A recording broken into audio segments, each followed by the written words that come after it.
Dobrý deň. Dovoľte mi, aby som sa vám predstavila. Volám sa Dominika Boldoviaková, mám 17 rokov a pochádzam z Oravy. Som študentkou bilingválneho gymnázia Milana Hodžu, avšak tento rok sa zúčastňujem programu Akademický rok v zahraničí.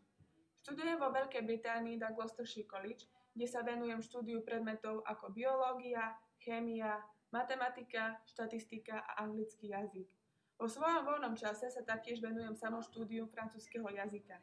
V tomto semestri svoje úsilie vkladám do charitatívnej pomoci a v budúcom polroku by som sa chcela stať dobrovoľníčkou v nemocnici.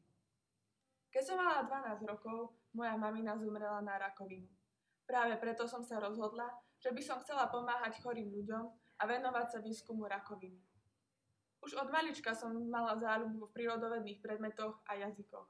Počas svojho štúdia som dokazovala vynikajúce štúdijné výsledky. Zúčastňovala som sa olympiád ako Pythagoriáda, Archimediáda a olympiáda v anglickom jazyku.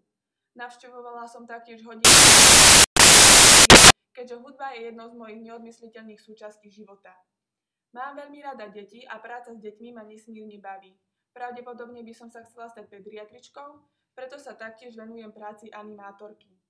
Vďaka mojim vynikajúcim študijným výsledkom mi škola udelila štipendium, čo však nepokryje ani 100% z mojich nákladov.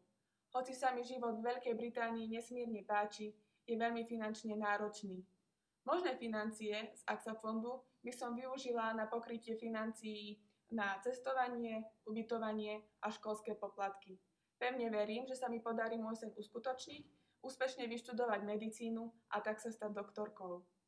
Ak si myslíte, že si vašu pomoc zaslúžim, dajte mi svoje hlasy. Ďakujem za pozornosť.